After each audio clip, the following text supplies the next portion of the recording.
of voters. Now, I don't think most people listening probably even are aware of this, but these are the truths. And I'm on a, That's it's insane. insane and it's wrong.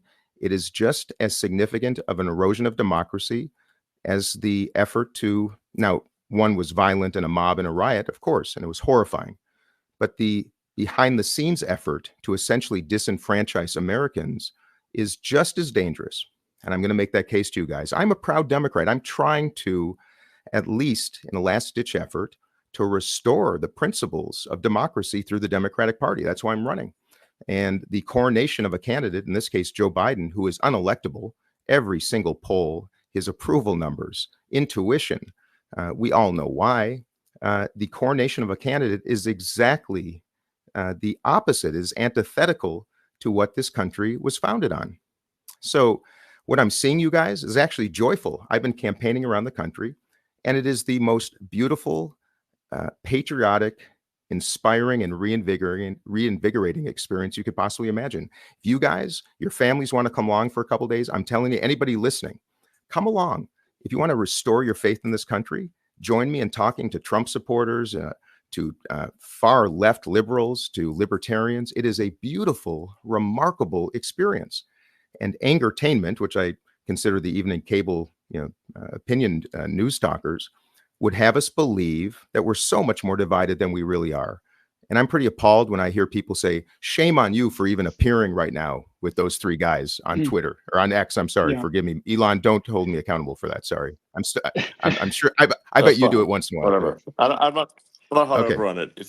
You understand. It's just, I'm just trying to broaden the platform beyond the original premise of short text messages, which is like a so that's my whole case is this, guys. I love conversation. Thank you, Elon. I can never do my long text Yeah. messages without that change. Yeah, exactly. So that's all, guys, what I love about this is we need debate. We need deliberation. In business, I was taught that if two people always agree, you only need one of them. We need to celebrate difference. I just want to close with this, Jason. Going back to what you start and what Elon said as well. Two things can be true at once. We should be a meritocracy, but we should also ensure that everybody can participate in that meritocracy. And I think we can all agree on that. And that's, to me, the grand solution for our country is to do just that. There has been injustice. We can correct it. And we can correct it for everybody so that everybody participates. What a beautiful outcome. I got to tell you guys, Joe Biden and Donald Trump are not going to be the guys that can even dream about that, let alone execute it. They aren't prepared for AI. They don't understand what is forthcoming, what we can do, and how we can do it. And that's why I'm running. And I got to tell you, it's the most extraordinary and fun experience of my life. And I hope people can come out and join me because it's reinvigorating.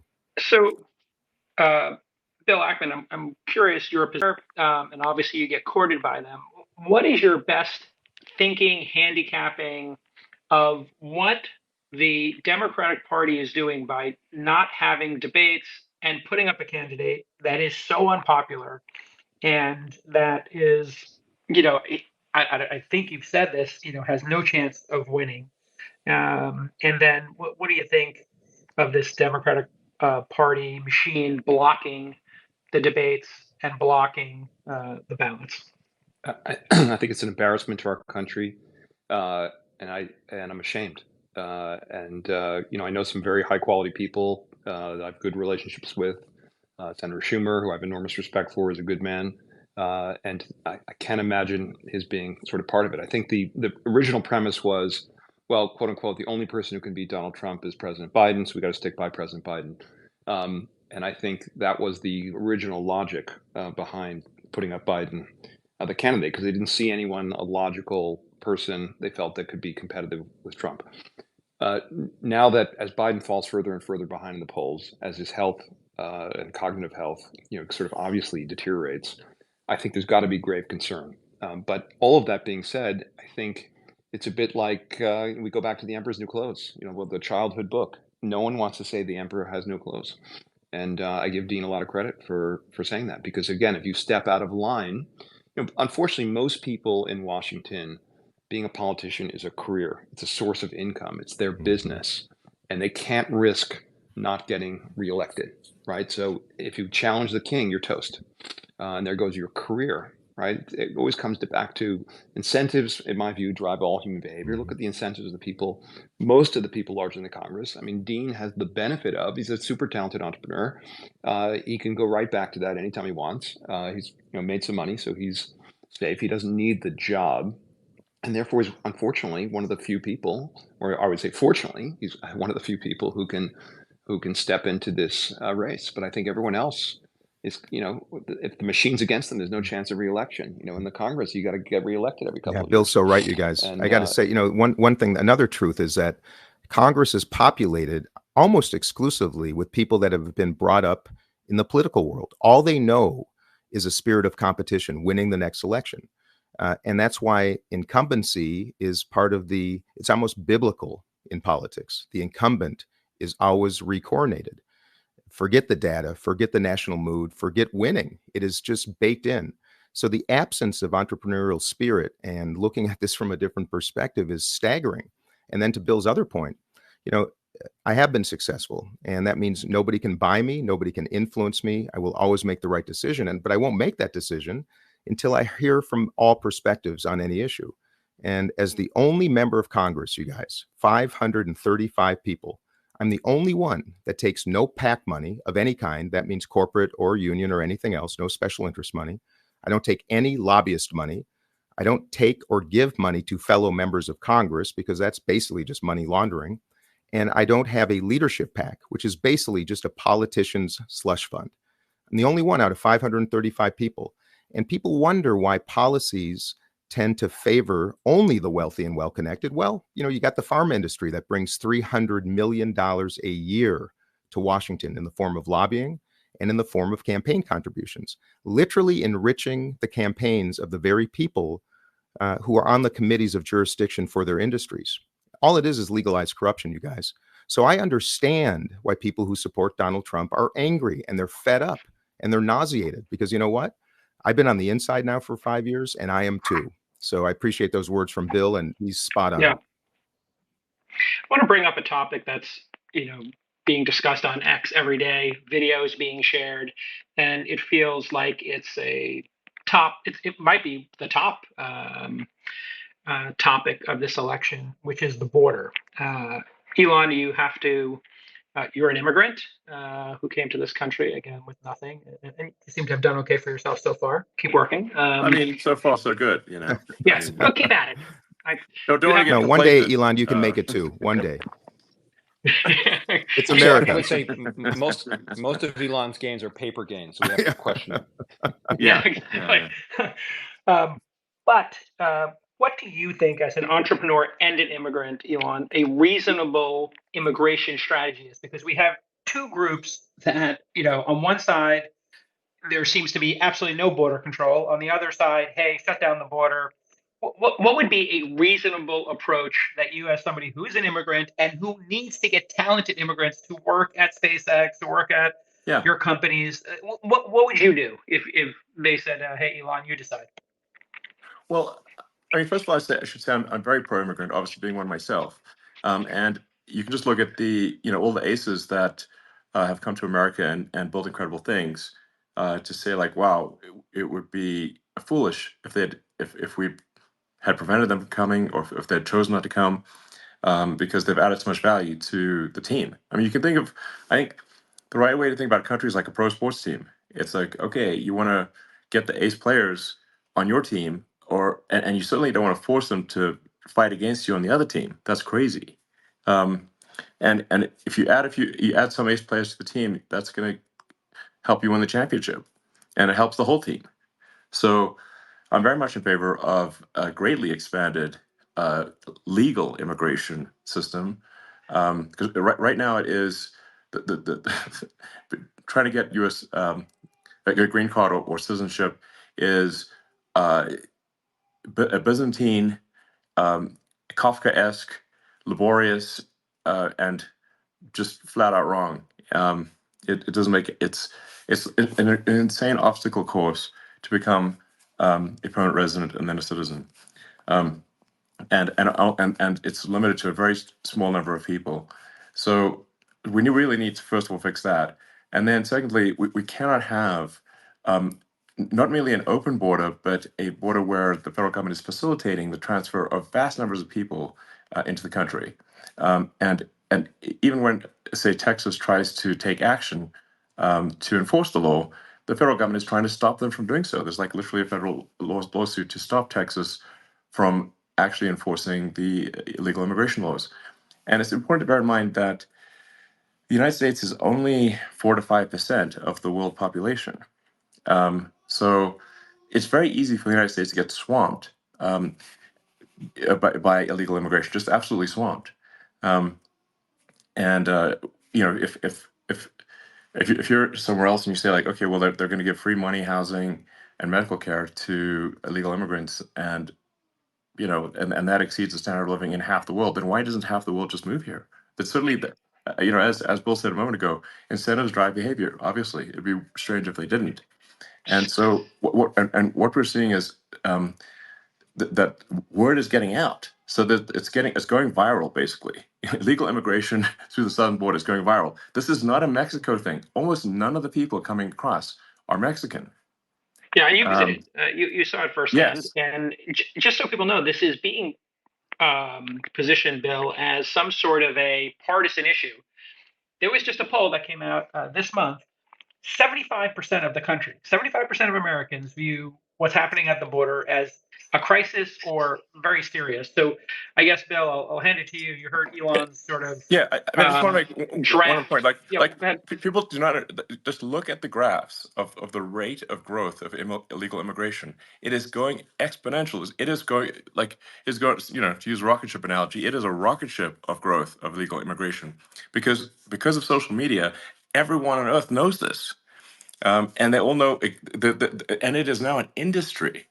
And the Where for not techniques for getting asylum are all absolutely being shared. So it's I think exactly. it's the amount of press on it has now given it a tipping point. Ackman, I'm curious, Bill, what your thoughts are on this and what's reasonable. I mean, you have countries, Australia, New Zealand, Canada, the Nordics, they all are based on a point system, right? And they have specific number targets, which we don't have in this country. And then Dean, we'll go to you because I know you have a reasonable position on this. So Bill and then Dean. So I totally agree with Elon on this. And my wife's company recruits, scientists from all over the world, and she generally gets them because they meet a very, very high standard for their backgrounds. But it's still a huge process. But the notion that one of my colleagues at work, he's married to a woman from South America. She's got 2 degrees, super capable, smart. Makes a lot of money. And she still hasn't gotten her green card. Okay, and she's married, legitimate, everything else. It's a huge pain in the ass, and I think that speaks to it. But I'd love to take my time and turn it over to Dean. Actually, this is one of many, I thought, very thoughtful perspectives he had on a kind of a critical issue. And I agree. I think a very high percentage of the country we need a solution. But Dean, thanks, why don't you Bill. lay out what your I appreciate plans it. are? Well, let's start with the basics. Unless you are a descendant of enslaved people or indigenous Americans, all of us have an immigrant background. My foremothers and forefathers escaped pogroms in Eastern Europe in the late 19th century. Each of the 4 of us have stories of immigration. It's the most beautiful part of America. It's what made us the most remarkable country on earth. I think we can all agree on that.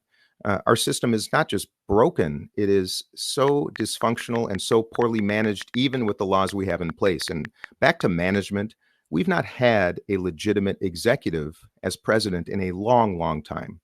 The amount of time it takes, Bill, I spoke to your associate who's facing that problem. You won't believe this, but every single member of Congress will tell you the same thing. We are the de facto customer service departments for every federal agency, because they are not managed by managers. They're managed by politicians. They do not understand customer service. They have no reward system for customer service. It takes people months, sometimes years, to get an IRS check back, to get their green card processed. So even the law that's in place right now, the laws in place right now, they're not even being well executed, which is the job of the executive. So my proposition is this. We should lower the barriers to entry to legal immigration. We should be welcoming, inviting, attracting, hospitable to people, Absolutely. with ideas and capital, and want to be part of this extraordinary experience here. And just like you use that reference to a ball team or something, Elon, yeah, we should attract the stars, but we also need the support team, the people taking care of the field and preparing food and helping coach, and the bat boys and the bat girls and the whole, that's the whole beauty of No, I America, agree right? with So we that. all agree on that. So here's my proposition. No. Actually, I should Yeah. be clear. It's not just like attract the Yeah. elites. I mean, I think it stands to reason that if I think anyone who is like honest, hardworking, um, I mean, I'd be in favor of like if they're going to be if they have high integrity, going to work hard and contribute to the economy and produce goods and services, and like that's Yeah. going to be a plus. But And that's we're why I'm losing like, a lot of that talent. like I'm in favor of like We're losing it to Canada, it's and people are getting educated here. Then we actually lose that talent. And if I could just continue with my proposition, because I think we should lower the barriers to legal immigration and literally raise the barriers to illegal immigration. It's not rocket science. And I'm a Democrat who's telling you the truth. I've been to the southern border twice. I have seen the atrocity. It is inexcusable.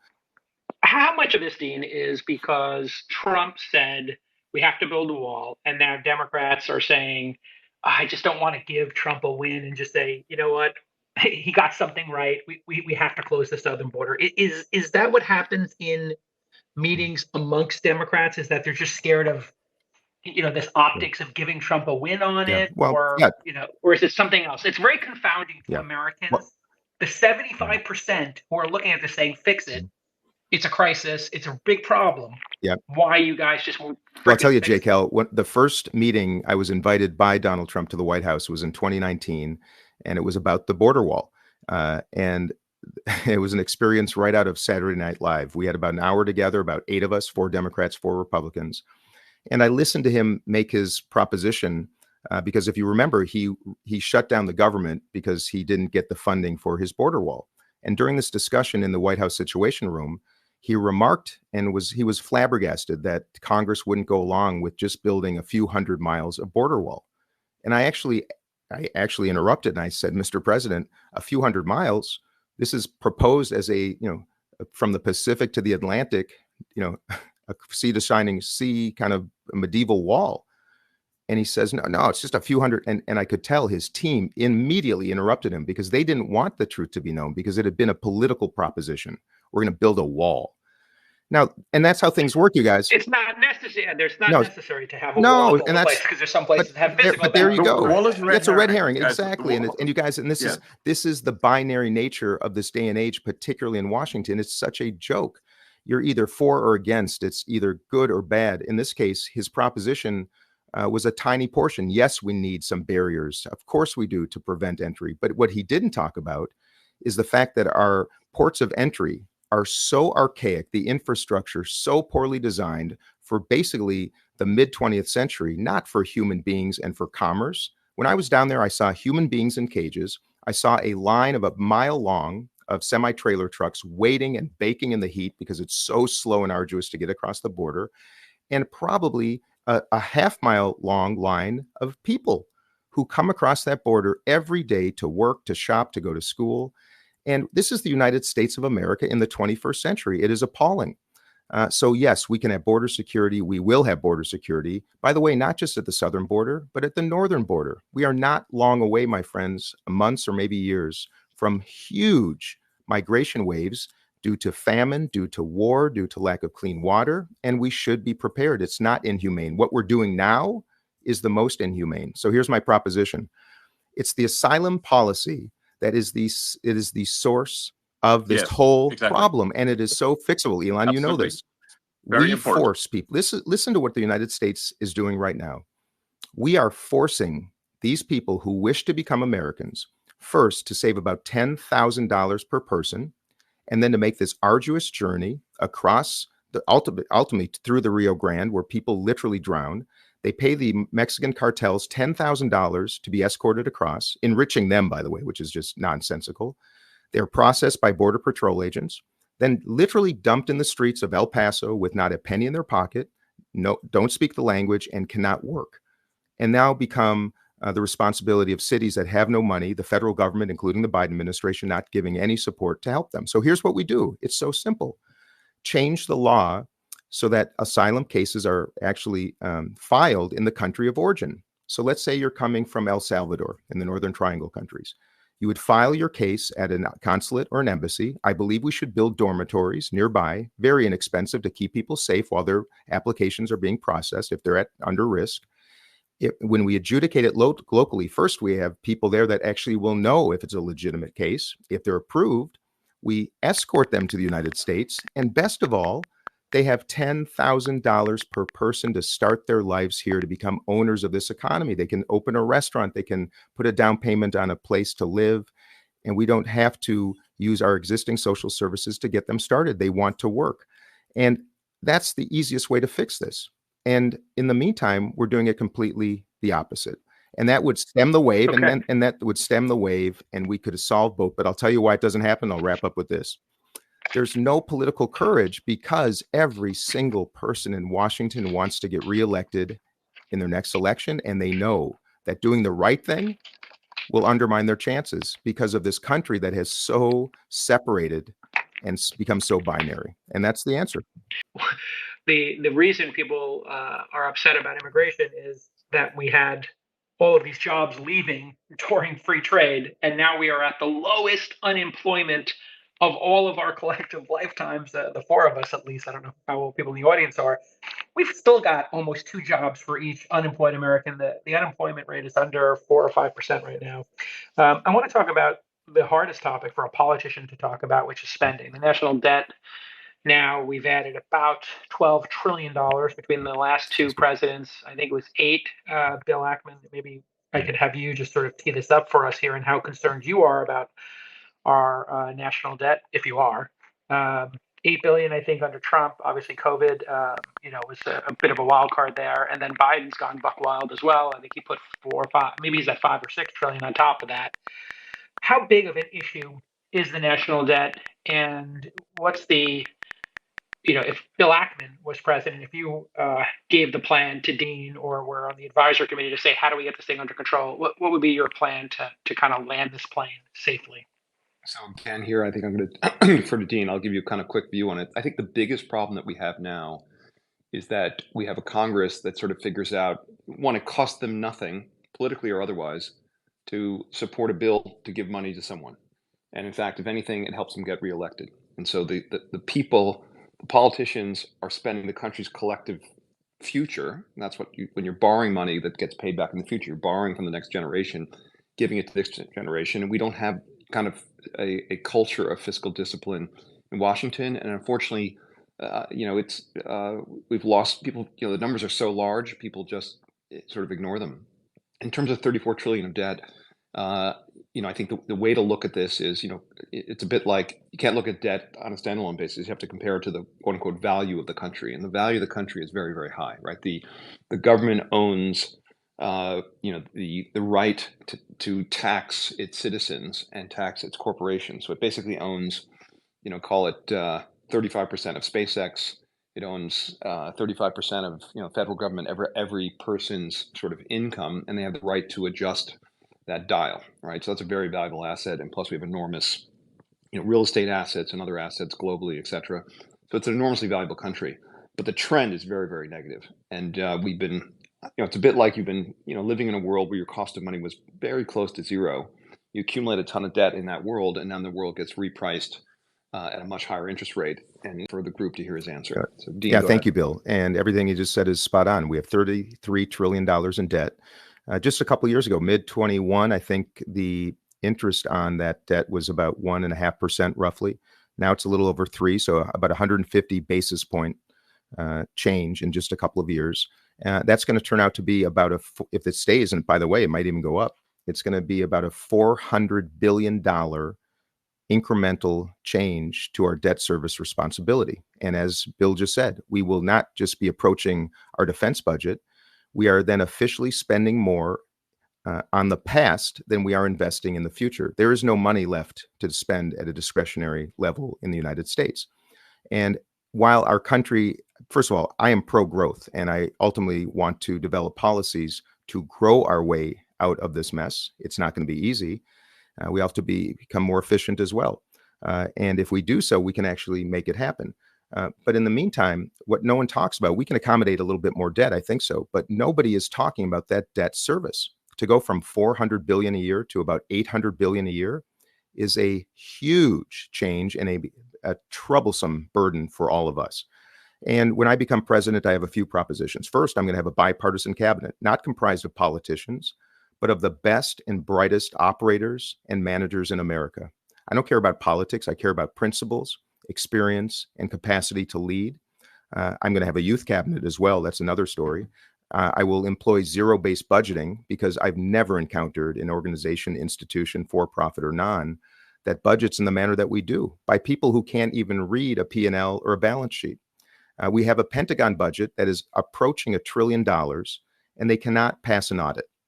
So I will engage one of the big international consulting firms to conduct a top-down assessment of every federal agency, every program, every expenditure, and make an independent proposition to me and to the Congress about how we can improve efficiency and delivery of service. If we are not generating ROI on our core mission, we should eliminate it. And if there's a private enterprise that can do so better, we will outsource it. We have got to operate more efficiently. And then you all know, you guys are successful men in America. We can only match reductions in expenditures with increases in revenue if we hope to get our way out of this mess, in addition to pro-growth policies. But I don't blame people right now for not wanting to share more because they don't believe in their government. They don't have faith in our executive leadership. And we have to do better. But as you know, gentlemen, I propose a massive change to our healthcare system, not the provision of care that has to be private, but we're spending twice as much than any nation in the world per capita. Our outcomes are mid-pack. We're the only nation in the world that has pharmaceutical pricing like we have. We could reduce healthcare expenditures in our country and generate better outcomes by also reducing the consumption of our GDP from about 18% to about 10%. These are ways we can actually save money and generate better outcomes. And I think the zero-based budgeting technique, something which is public now. I think Elon, you did, Elon, when you took over Twitter. Maybe you could speak to the power of zero-based budgeting, and maybe Elon explain to the audience what that is and why it's important.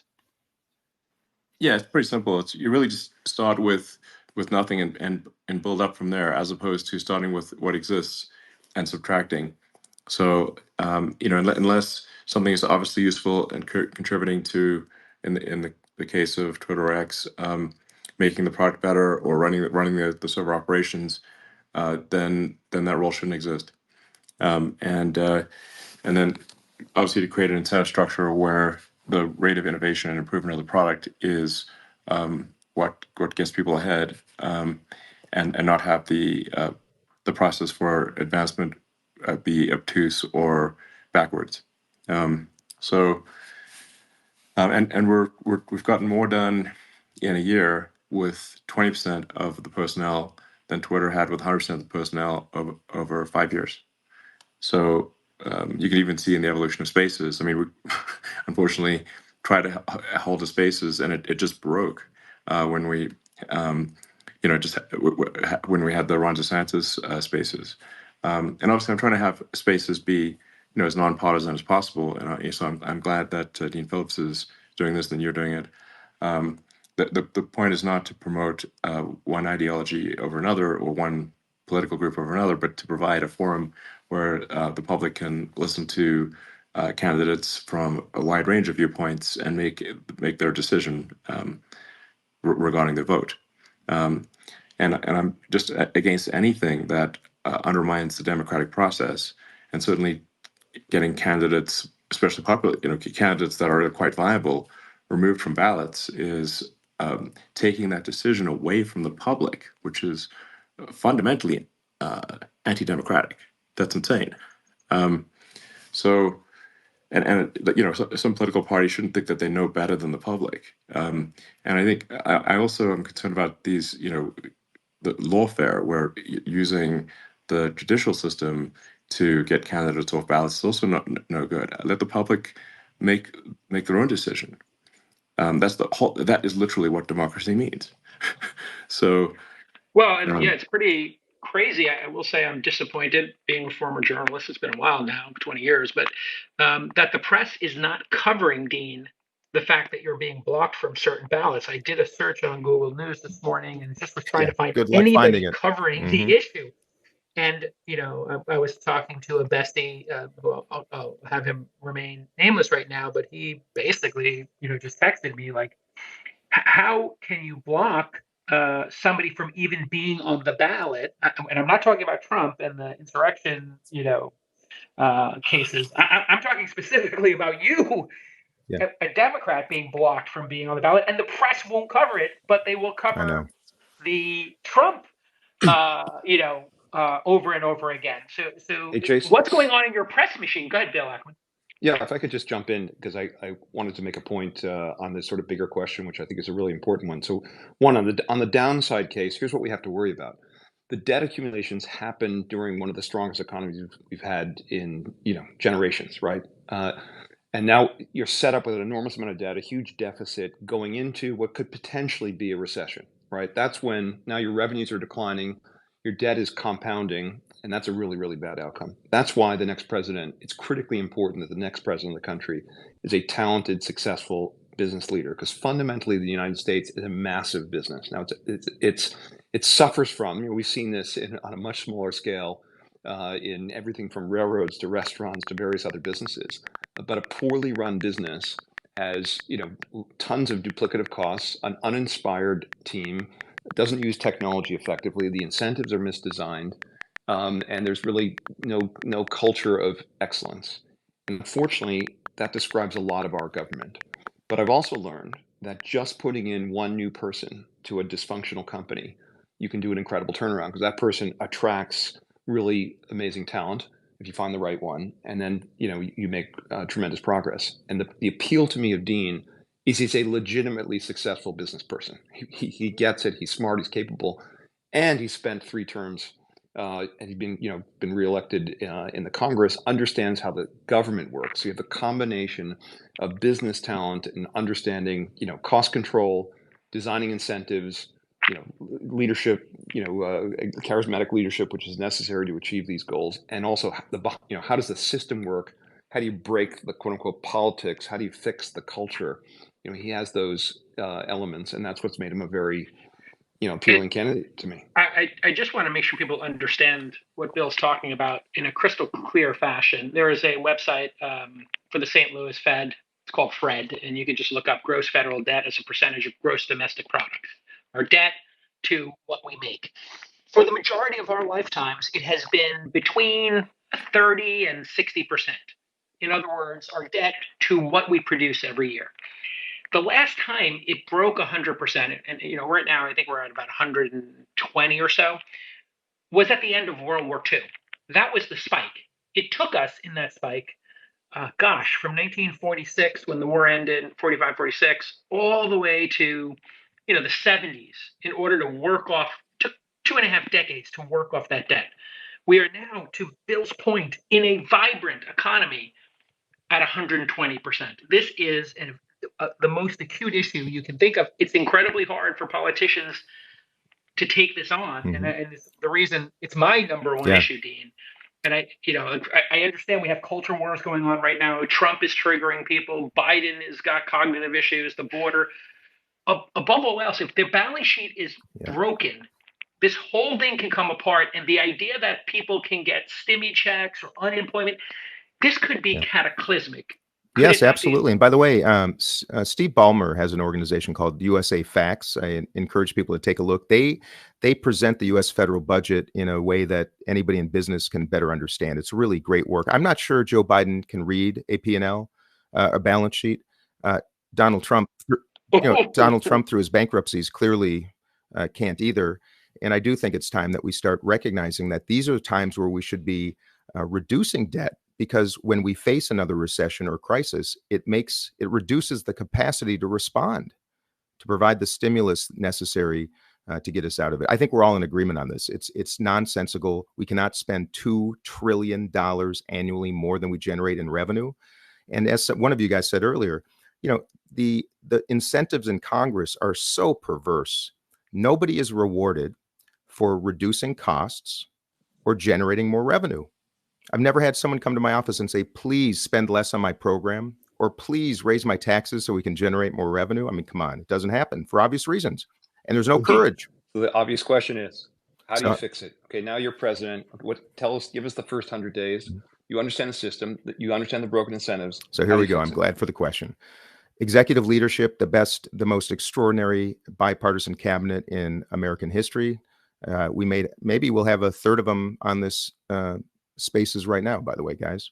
And then we go into a zero-based budgeting, a comprehensive assessment, attracting the best and brightest. By the way, I can't do it alone. No individual can do this alone. Has to attract extraordinary Americans. That's how we start at the executive level. I'm the second most bipartisan member of Congress, Bill. You know this. That means I work beautifully with people on both sides of the aisle. And I will work with the Republican Party to better manage our government. It is a focus of theirs. I will work with the Republican Party on national defense and security. I will work with my fellow Democrats on some of the issues of raising the foundation, healthcare, housing, education, cost of food and fuel. We can actually combine the core principles of both parties right now and do better. All of us have negotiated. You can't take everything off the table. And by the way, you got to put people on the plane at the takeoff if you want them there at the landing. And I have to tell you, this might surprise people listening, but I've received an extraordinary number of thoughtful, friendly texts and calls from my Republican colleagues in Congress saluting my effort in running for president against an established incumbent, against one's party. I cannot wait to get to work. They can't wait to get to work. The system is suffocating and stifling the very progress we need to make. And that's what happens when you have people in Congress, in the White House, who have been there for literally 50 years, guys. So that's how we start fixing it, Bill. But my call to action right now for everybody listening, in fact, is to start considering, if you're a person who's been successful, you're looking for your next endeavor, I mean it. The election's coming up in November. Inauguration Day is January 20th of 2025. We are going to need an extraordinary number of great executives, great managers, ideators, innovators, and to fundamentally change the operations of a government that is increasingly broken because of an exodus of the very people of competence who have left in the last number of years. And Jason, I was going to answer your question really quickly about being left off ballots and it's not being reported in the news. Look, I'm staggered, you guys. One reason I'm thrilled to do this spaces with you is to call attention to the truth that is not being reported. It is dangerous. It is despicable. But you ask why? Because the Democratic and Republican parties are private institutions. They're not public. They don't work for us. They're working against us. And I'm really sick of it. And I'm a competitor. I want to create competition from both the inside and the outside. I'm a proud Democrat, you guys, but I'm a disruptor. And there is a day coming where we need to ensure that there is competition for these two parties, because in the future, it is only going to get worse when you have the wrong people in the wrong positions working against us. And by the way, if you want to learn more about me, go to my website. Jason, he's got it down. Dean24.com. I know. Everybody go to Dean24.com. Just as we wrap here, this is, I think, the year that the two-party system really does get challenged. I think it's thanks to places like X and Twitter, where people can speak freely. It's thanks to podcasts and alternative media channels. And the public is sick of these two parties and the choices. Say what you will about Vivek, you may like him, you may not. RFK, you may like him, you may not. But man, we are starting to see a lot more choices. And if we don't like the choices we have to fight to get more choices on the ballot. And Dean, I'm really excited that you left, being an entrepreneur and running businesses to go be of service. Well, Jason, hey, you know what? I'm an entrepreneur still. In fact, it's the most important entrepreneurial mission of my entire life. And so to you, JCal, to you, Bill, to you, Elon, thank you. And I need your help. I need your advocacy, and to everybody listening, I love you all. And let's get to it, and let's shock this country in November with the most massive change for the better we've ever dreamt about. Well, thank you for coming on X Spaces, and I think people will be very glad to hear from you directly, and be surprised about some of the negative tactics that have been used against you, which are obviously inappropriate and undermine the democratic process. And I mean, to be honest, I actually had not heard of you until, well, I sort of vaguely heard your name, but I didn't know you were polling so high. Literally learned that in the last few days. And just, I mean, again, I'm saying such obvious facts that it's remarkable that one should even have to state them, but the public should have the right to pick the candidates that the public wants. That's the whole essence of Hear, democracy. hear. And we should be against anything that undermines that, whether it's Republican, Democrat, or otherwise. Hear, hear.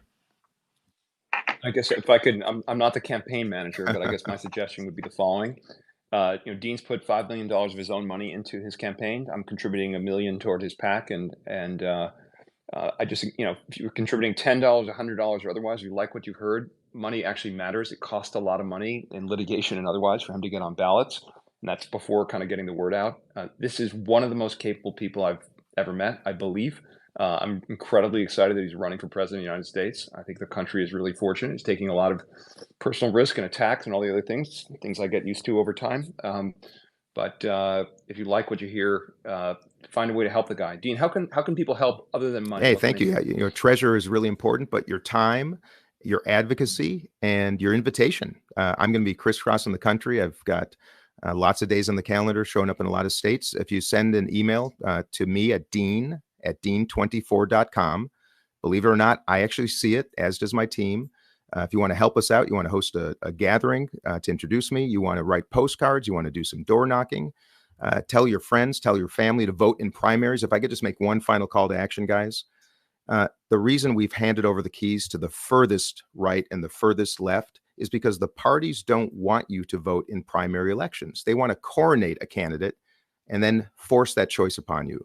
So please register to vote in your primaries, and then let me know if you want me to come to your town and do a rally, do a fundraiser, do a meet and greet, and help us out, you guys. It's all up to us. The power's in everyone's hands still. Let's keep it that way. And exactly what Elon said, the minute they start taking names off ballots, suppressing you, refusing to debate, we are in big trouble, but it's not too late. So thanks, Bill. Thanks for the shout out. And to all you guys, I think the world of you.